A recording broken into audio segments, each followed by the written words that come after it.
와 평강이 넘치기를 빕니다. 또 온라인에서 함께 예배하시는 분들에게도 우리 주님의 은혜와 평강이 넘치기를 빕니다.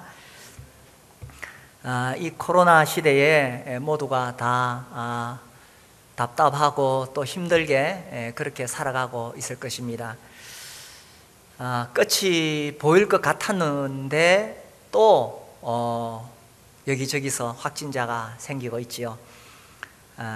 처음엔 대구가 시끄러웠는데 요즘은 또 수도권이 혼란합니다. 그래서 우리도 모르게 위축될 수 있는데 이런 시대에 우리가 눈을 높이 들어서 하나님을 바라볼 수 있기를 원합니다.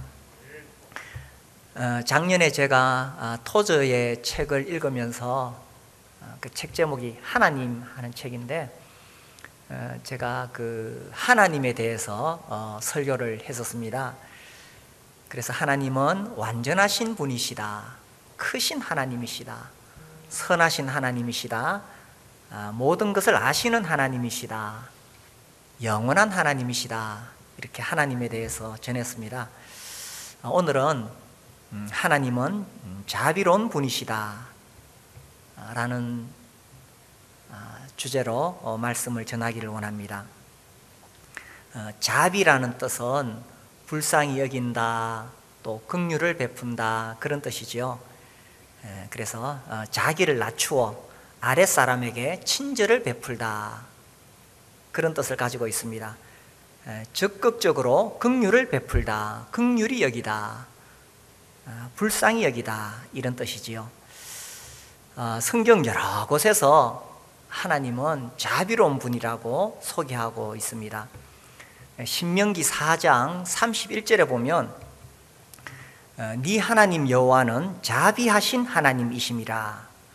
그가 너를 버리지 아니하시며 너를 멸하지 아니하시며 내 조상들에게 맹세하신 언약을 잊지 아니하시리라, 이렇게 되어 있고요.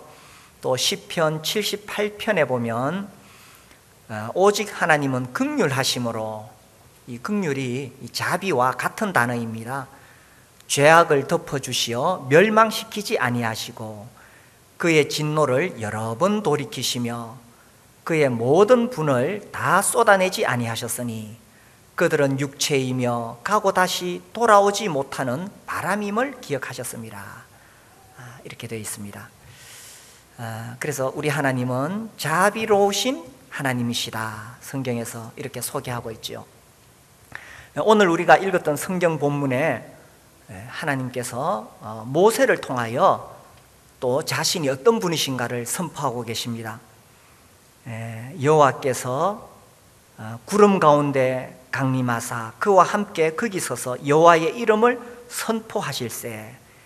하나님의 이름을 이렇게 선포했습니다. 6절, 여호와께서 그의 앞으로 지나시며 선포하시되 여호와로라, 여호와라, 자비롭고 은혜롭고 노하기를 더디하고 인자와 진실이 많은 하나님이라.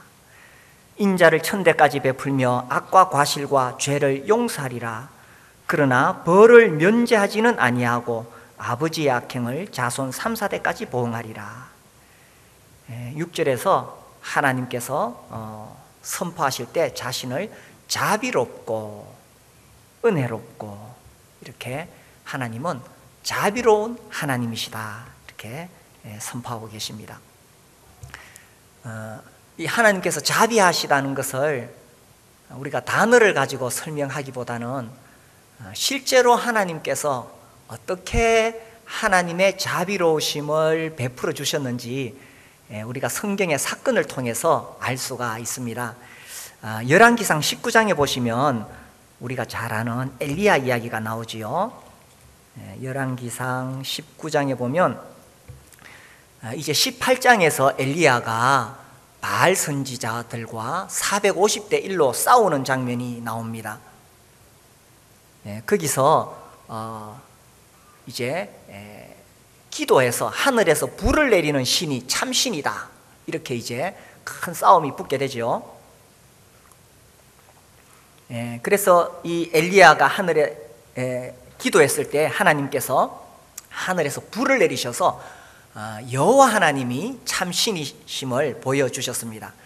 이렇게 크게 승리한 다음에 이제 그 바알의 선지자들이 다 죽게 되니까 이 이세벨 왕비, 바알을 숭배하는 이세벨이 엘리야를 죽이겠다고 위협했습니다. 그래서 이제 엘리야가 도망을 갔지요. 이제 19장 4절에 보시면 자기 자신은 광야로 들어가 하룻길쯤 가서 한 로뎀 나무 아래에 앉아서 자기가 죽기를 원하여 이르되 여호와여 넉넉하오니 지금 내 생명을 거두시옵소서. 나는 내 조상들보다 낫지 못하나이다 하고, 이 엘리야 정말 대단한 하나님의 종, 훌륭한 선지자인데 왕비가 자기를 죽이겠다고 하니 겁을 잔뜩 먹었습니다. 그 450명 바알 선지자 앞에서도 조금도 기죽지 않고 당당하게 맞서 싸웠는데 그렇게 큰 승리를 얻었는데 지금은 완전히 기가 죽어서 지금 도망을 왔습니다. 그리고는 너무 힘드니까 자기가 죽기를 원하여 하나님 내 생명을 거두어 주십시오 하고 죽고 싶다고 그렇게 하나님께 기도합니다. 뭐 혹시 이런 적이 있습니까? 살다가 너무 힘들어서 아유 정말 죽고 싶다, 하나님 차라리 나를 좀 죽여주십시오, 나 사는 것이 너무 힘듭니다. 정말 사면초가에 갇힌 것처럼 느껴지고 모든 사람들이 다 자기를 멀리하고 버린 것 같고 하나님도 나를 떠난 것 같은 그런 느낌을 가진 적이 있습니까? 지금 또 코로나로 인해서 우리 모두가 어려운 그런 상황을 겪고 있습니다. 또 우리 성도들 중에도 혹시 경제적으로 어려운 분이 계실지 모르겠습니다. 그리고 계속 이렇게 코로나 이야기가 나오니까 우리가 심리적으로 위축되고 힘들지요. 그래서 우리가 살다 보면 이렇게 답답하고 어려울 때가 많이 있습니다.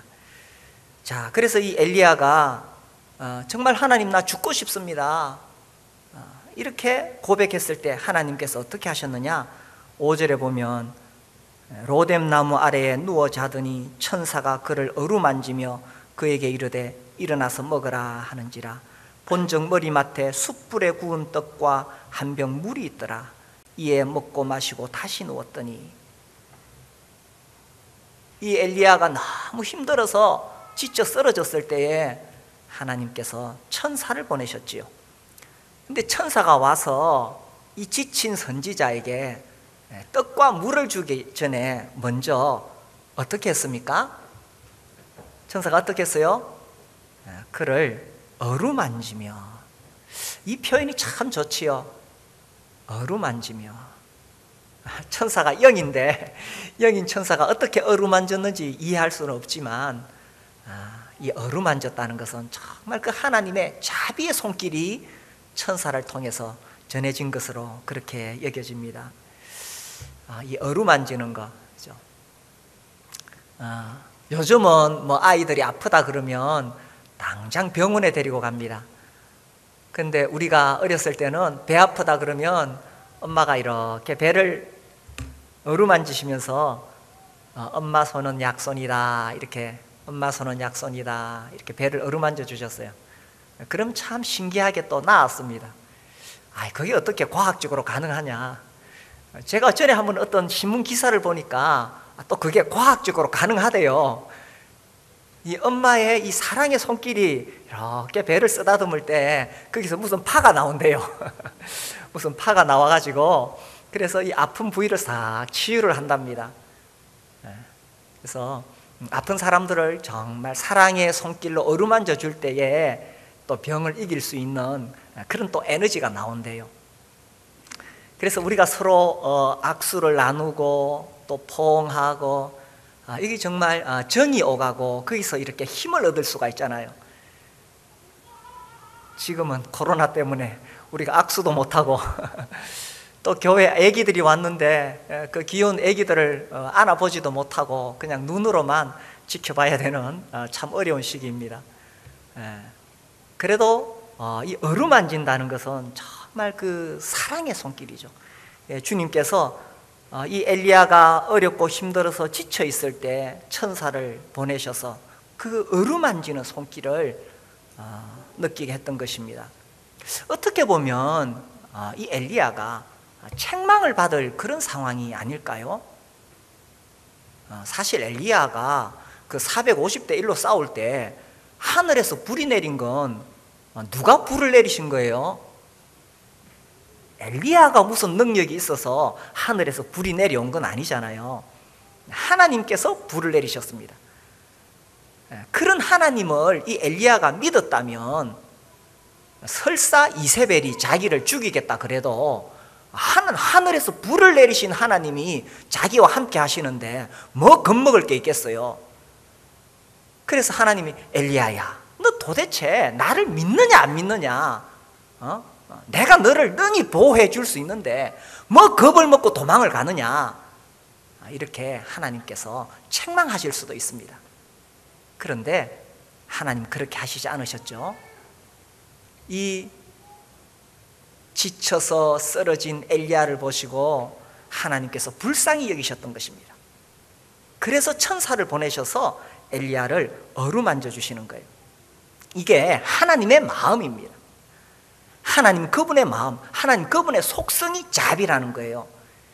우리가 하나님의 속성을 공부해 보면 하나님에게는 뭐 자비도 있고 뭐 사랑도 있고 은혜도 있고 그렇지 않습니다.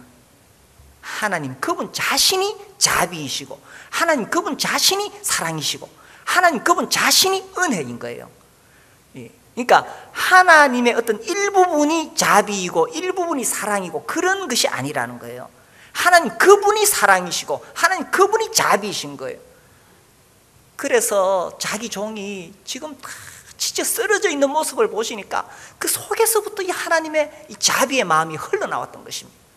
마치 나비나 벌이 꽃을 보면 막 날아들잖아요. 이게 나비와 벌의 속성이거든요. 꽃을 향해 날아가는 것. 그래서 지치고 쓰러진 영혼을 하나님께서 보실 때에 이 하나님의 자비의 마음이 그 속에서부터 확 이렇게 솟아나오게 된다는 것입니다. 그래서 우리가 살다가 어렵고 힘들어서 지칠 때에 우리가 하나님의 이 자비의 손길을 구할 수가 있습니다. 하나님께서는 이 긍휼히 여기시는 마음, 불쌍히 여기시는 마음이 가득한 분이세요. 그래서 지쳐 쓰러진 엘리야를 향해 그 천사의 손길을 보내셨던 것처럼 또한 우리가 살다가 어렵고 지칠 때에 우리에게도 하나님께서는 그 어루만지는 손길을 우리에게 보내주실 것입니다. 이 하나님은 누구에게 자비를 베푸시느냐? 그러면 이 엘리야와 같이 위대한 이런 하나님의 종에게 하나님께서 자비를 베푸시느냐, 누구에게 베푸시느냐 하는 거죠. 우리 요 뒤에 또 뒤에 넘어가서 열왕기상 21장을 한번 보겠습니다. 21장에는 이 아합의 이야기가 나옵니다. 25절에 보시면 25절 예로부터 아합과 같이 그 자신을 팔아 여호와 앞에서 악을 행한 자가 없으면 그를 그의 아내 이세벨이 충동하였습니다. 자, 여기 25절을 읽어보니까 아합이 얼마나 악한 사람인지를 이렇게 평가하고 있지요. 그 자신을 팔아. 이 어디에 팔았을까요? 이 정말 악한 것에 자기를 팔았다는 겁니다. 여호와 앞에서 악을 행했다. 그의 아내 이세벨이 충동하였다. 아이고, 이 또 그 아내를 잘못 만났네. 아내의 역할이 참 중요하죠. 이 아내가 이 아합을 더 악한 길로 몰았습니다. 얼마나 악한 일을 많이 했느냐.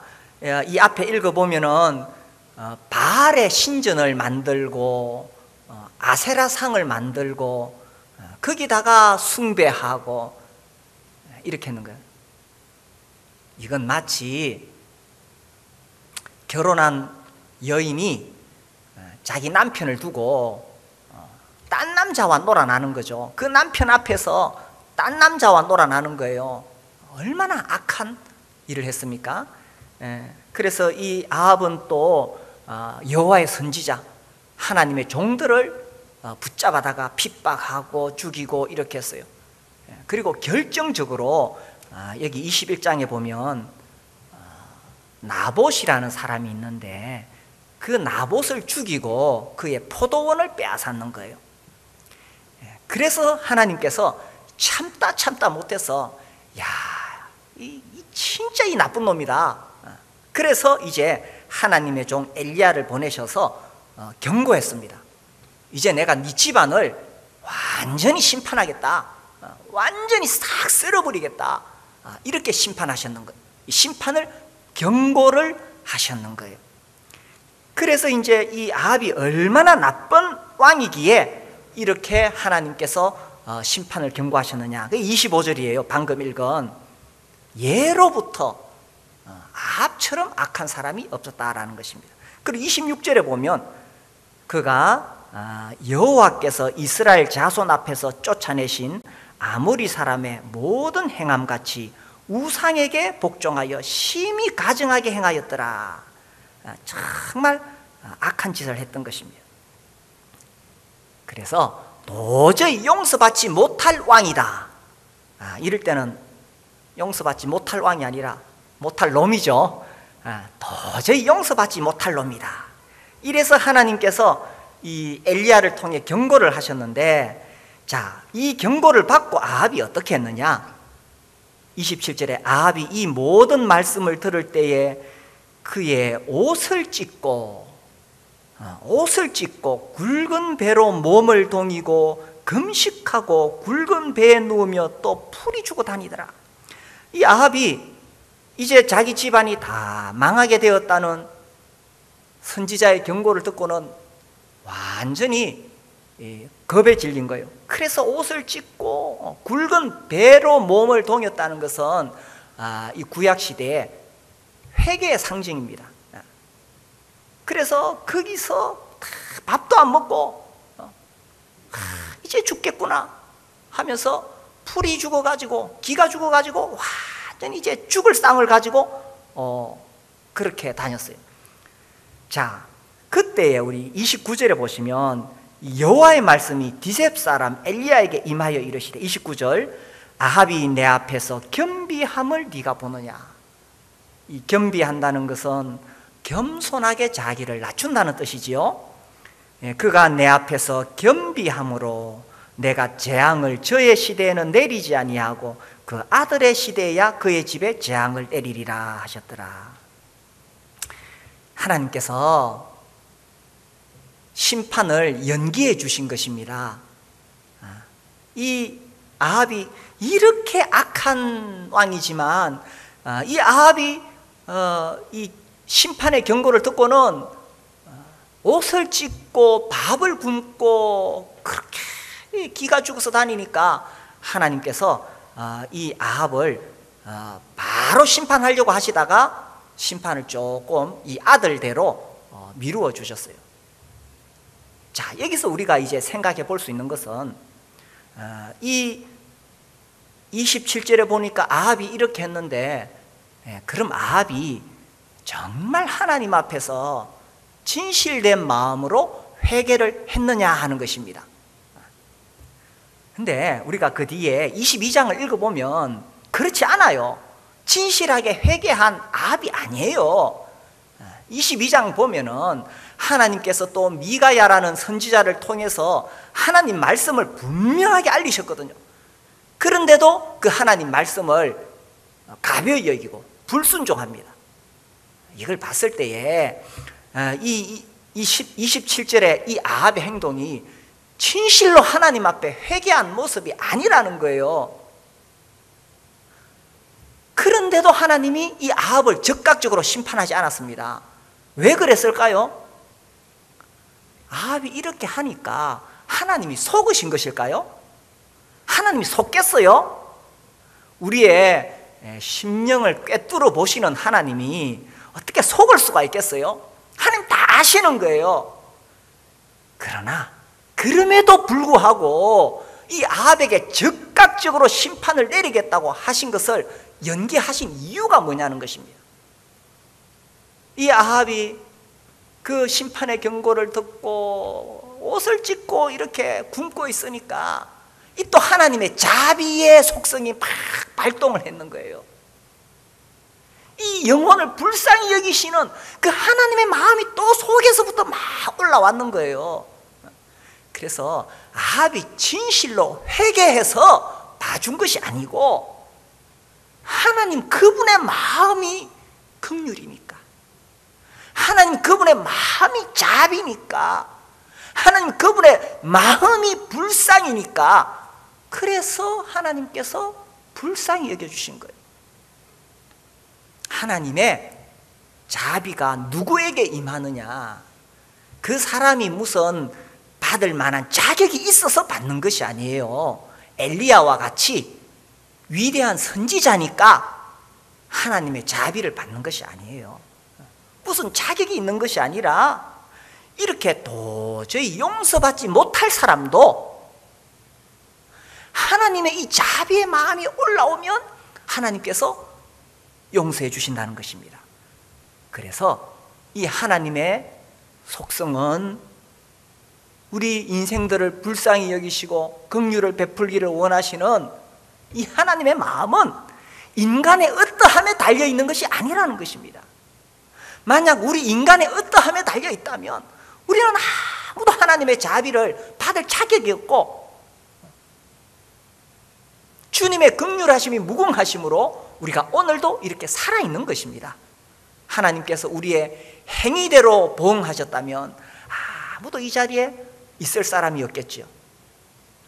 그래서 하나님의 자비가 누구에게 베풀어지느냐, 엘리야와 같이 위대한 사람뿐만 아니라 이 아합과 같이 도저히 용서받을 수 없는 이런 사람도 하나님 그분이 자비이시기 때문에 봐주신다는 것입니다.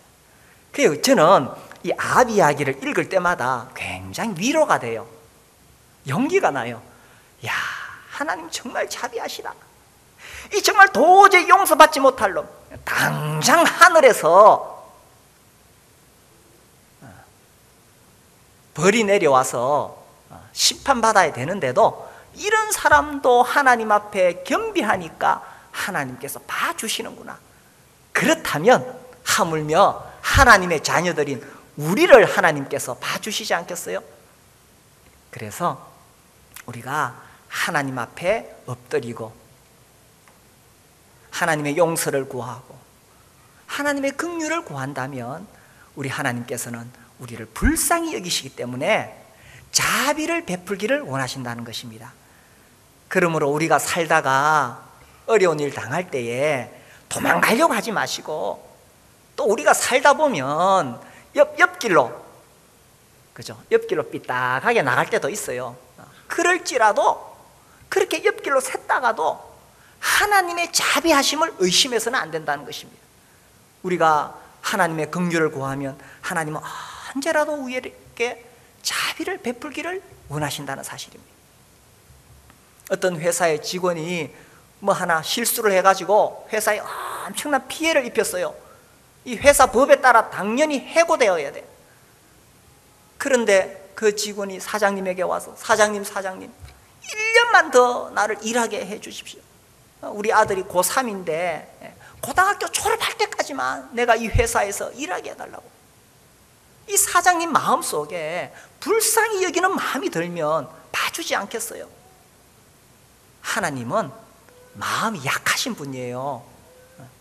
그래서 이 아합과 같이 악한 왕도 하나님 앞에 엎드리니까 하나님께서 불쌍히 여기시고 자비를 베풀어 주셨던 것입니다. 그래서 이 하나님의 자비하심을 구하시게 되기를 바랍니다.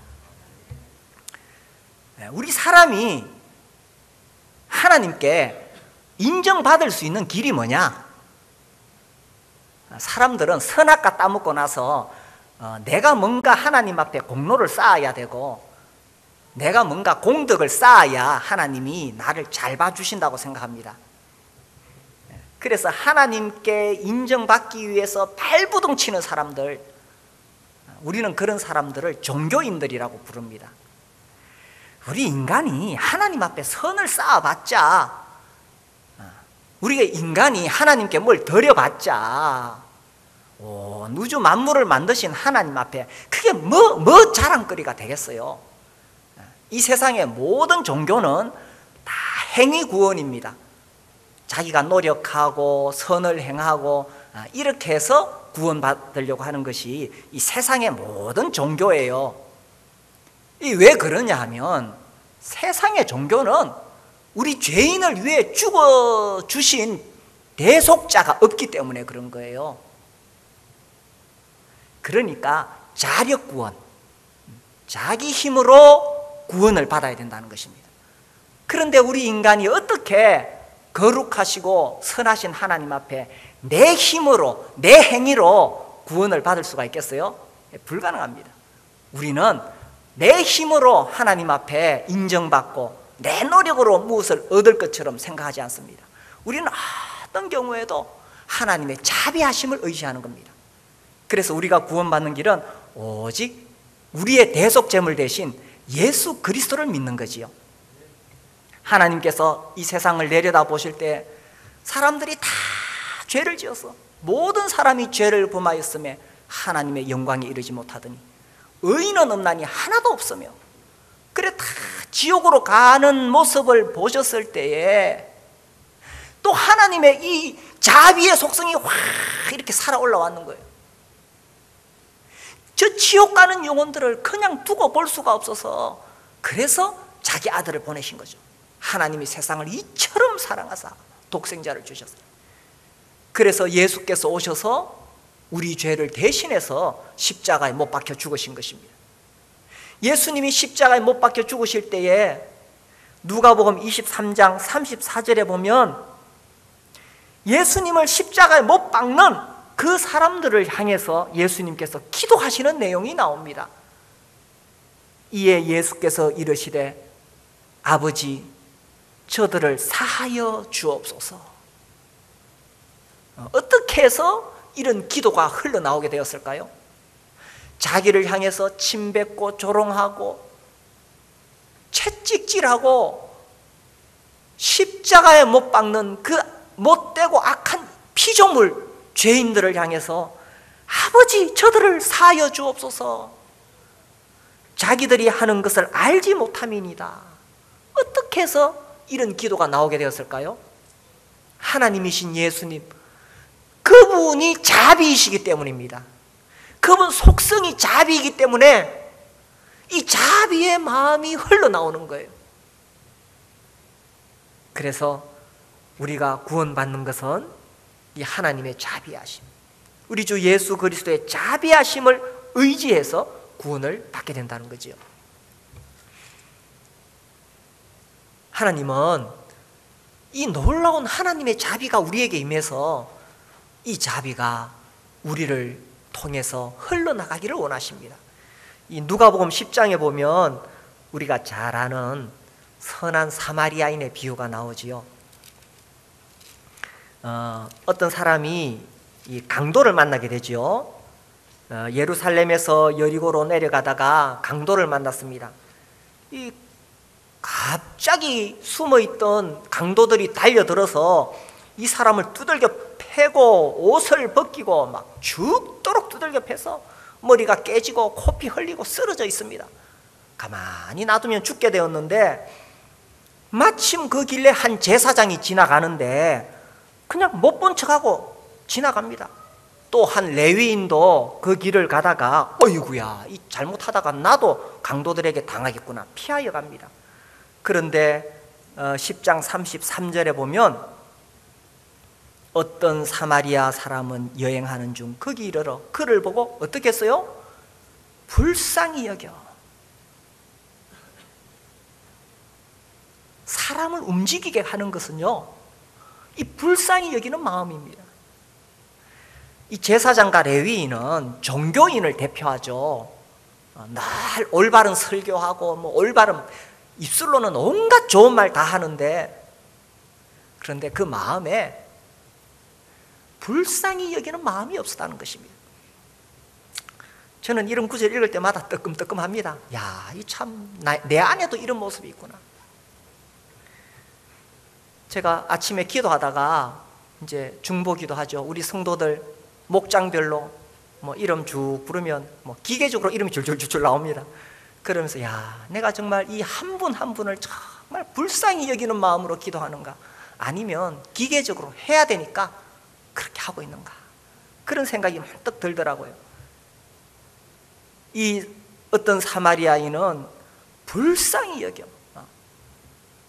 그래서 이제 그 강도 만난 자를 상처를 싸매어 주고 자기 짐승에 태워서 주막에 데려가서 돌보아 줍니다. 그 이제 이 이야기를 예수님이 하신 이유가 있지요. 내 이웃이 누굽니까? 이렇게 물었을 때에 예수님께서 이 비유를 드시잖아요. 그리고 이제 예수님이 딱 질문합니다. 네 생각에는 이 세 사람 중에 누가 강도 만난 자의 이웃이 되겠느냐? 이렇게 36절에 딱 증곡을 찌르죠. 37절, 이르되 자비를 베푼 자니이다. 자비를 베푼 자니이다. 예수께서 이르시되 가서 너도 이와 같이 하라 하시니라. 우리 주님은 우리도 이렇게 자비를 베푸는 사람이 되기를 원하신다는 거죠. 서로 불쌍히 여기는 사람. 우리가 한 가정에서 부부 사이에 서로를 불쌍히 여기는 마음이 있어야 된다. 남편은 아내를 볼 때에 참 내 만나가지고 얼마나 고생 많이 하는가, 그런 생각이 한 번씩 안 듭니까? 좀 내보다 성품이 좋고 능력 있는 남자 만났으면 호강하며 살 건데 참 내 같은 사람 만나서 이래 고생을 하는구나. 또 아내도 그런 생각이 들지요. 아이고, 참 우리 남편이 내 같은 아내를 만나서 고생하는구나. 서로 불쌍히 여기는 마음이죠. 목장에서도 우리 목장 식구들 향해서 불쌍히 여기는 마음. 아이고, 오늘도 목장에 안 나오는구나. 오죽했으면. 불쌍히 여기는 마음. 교회 안에서도 우리가 서로를 불쌍히 여기는 마음이 필요합니다. 우리 교회에 다 부족한 사람들 모였지요. 어떤 사람이 자기는 가난한 성도래 교회를 안 나간대. 왜 안 나가냐 물으니까 교회는 다 위선자들만 모였대. 맞습니다. 교회는 다 위선자들만 모였지요. 입술로는 정말 옳은 소리 하는데, 그죠? 그런데 하나님은 이런 위선자들, 그래도 하나님의 자비를 구하는 이 모습을 보시고 불쌍히 여겨주시기 때문에, 그래서 우리가 교회에 나오잖아요. 그리고 우리도 서로를 불쌍히 여기는 마음이 필요하다는 거죠. 자비를 베푼 자니다. 가서 너도 이와 같이 하라. 저도 좀 불쌍히 여겨주십시오. 목회자도. 오죽했으면 저래 살겠나. 좀 불쌍히 여기고, 우리가 서로가 불쌍히, 우리 목장 식구들은 우리 목자 목녀님들을 좀 불쌍히 여겨주시고, 아이고 참 우리 목장 식구들 위해 이래 고생하는구나, 불쌍히 여기고. 서로가 이렇게 불쌍히 여긴다면 여기 하나님의 자비가 흘러넘치지 않겠어요? 이 코로나 시대에 살다 보니까 자꾸 우리 마음이 메말라집니다. 이 마스크를 쓰니까 호흡하기가 답답할 뿐만 아니라 우리 마음도 자꾸 메말라지는 것 같아요. 이럴 때에 우리가 먼저 하나님의 이 자비로 충만해질 필요가 있습니다. 하나님께서 참 나 같은 죄인을 어떻게 불쌍히 여기셔서 자기 아들을 보내셨는가. 하나님께서 정말 나 같은 죄인을 향해서 자비를 베풀어 주셨구나. 이 하나님의 자비, 긍휼, 불쌍히 여기심이 먼저 나에게 부어주셔야 되겠죠. 그리고 그 하나님 마음 가지고 우리도 서로를 향해서 불쌍히 여기는 마음. 그래서 이 메마른 가슴이 촉촉히 하나님의 자비로 젖어드는 그런 사람들이 되어야 되겠죠. 하나님은 자비로우신 분이십니다. 그 하나님의 종이 하나님 이름 위에 싸우다가, 그죠? 그 450대 1로 엘리야가 하나님의 이름을 위해서 싸우다가 지쳐 쓰러졌을 때에 우리 하나님은 그를 외면하지 않았습니다. 책망하지도 않았습니다. 하나님 직접 못 만지시니까 천사를 보내서 그를 어루만져 주시고 떡과 물을 주시면서 힘내라 힘내라. 한 번 해서 안 되니까 또다시 천사가 어루만지며 또 더 용기를 주고 위로해 주시고, 그런 하나님, 우리 하나님은 자비로우신 하나님이십니다. 이 아합과 같이 도저히 용서받지 못할 놈, 그런 놈도 옷을 찢고 풀이 죽어 있으니까 진실로 회개한 거 아니에요. 겁먹었을 뿐이에요. 그렇지만 하나님께서 불쌍히 여기시고 봐주시잖아요. 우리가 믿는 하나님은 우리를 불쌍히 여기시는, 자비를 베푸시는 하나님이십니다. 우리가 살다가 어렵고 힘들 때 우리 하나님의 자비를 구할 수 있습니다. 그리고 또 살다가 좀 옆길로 삐딱하게 좀 하나님으로부터 멀어질 때도 있어요. 그러나 어떤 경우에도 하나님의 자비를 의심하지 마시기 바랍니다. 하나님으로부터 도망가려고 하지 마시기 바랍니다. 하나님은 자비로운 분이시니까 이 자비로우신 하나님을 의지해서 승리하는 삶을 사시게 되기를 바랍니다. 우리 찬송 메모